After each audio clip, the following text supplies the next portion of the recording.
Well, good morning and welcome to today's daily Bible study through the Gospel of Luke. Today's reading is Luke chapter 7:36 through 8:18. And there's so much to sink your teeth into here, but I want to tell you this story about Jesus having dinner at the home of a Pharisee, of Simon. And I guess my question to you this morning as you read it is, where are you in the story? Who are you? Are you the host?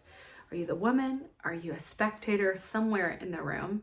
I'm going to share where I am and what I think we can learn from this. So one of the Pharisees asked him to eat with him, and he went into the Pharisee's house and reclined at the table. So I would imagine this is a really nice home. There are servants cooking the meal. The food smells delicious. There are candles lit, and they're all reclining the way you did back then around the table. And behold, a woman of the city who was a sinner, that's an important parenthetical, she was a sinner, when she learned that he was reclining at table in the Pharisee's house, brought an alabaster flask of ointment. That would have been very expensive. And standing behind him at his feet, weeping, she began to wet his feet with her tears and wiped them with the hair of her ointment and kissed his feet and anointed them with the ointment. Now when the Pharisee who had invited him saw this, he said to himself, if this man were a prophet, he would have known who and what sort of woman this is touching him, for she is a sinner. Now, I mentioned just the smell of the meat. The other thing that would be happening is the smell of the perfume would be filling the room, and people would be looking.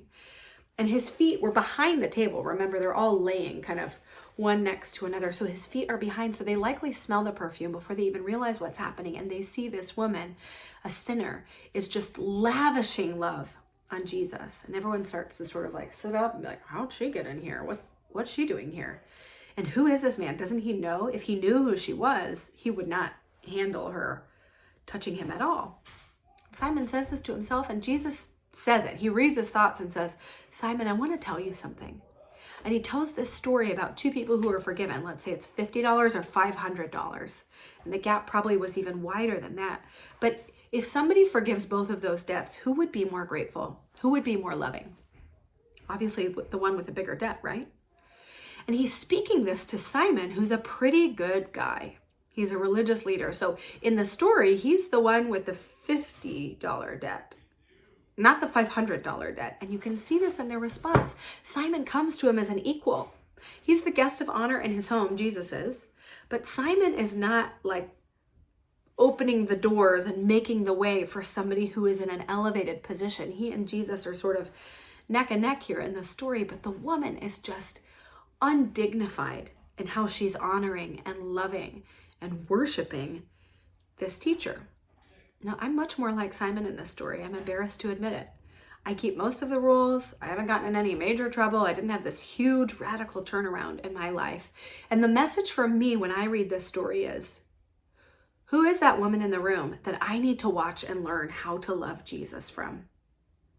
You know, who are the people in my life who we would say like, oh, they're a sinner?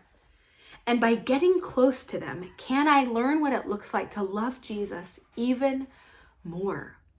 Because the reality is, I got a much bigger debt than $50. I may look like I've got it together on the outside, but my heart is as dark and twisted and broken as any other human being's. And so to think that I'm Jesus equal is just to deceive myself. When I can look at Jesus through the eyes of those who have been exposed and broken and on the outskirts, I learn to love Jesus more because I see in me the same things in that woman, that sinner, that led her there in the first place. So as you go about your day today, who are the people who you would say, oh, they're a sinner, how'd they get invited here? What are they doing at the table with Jesus?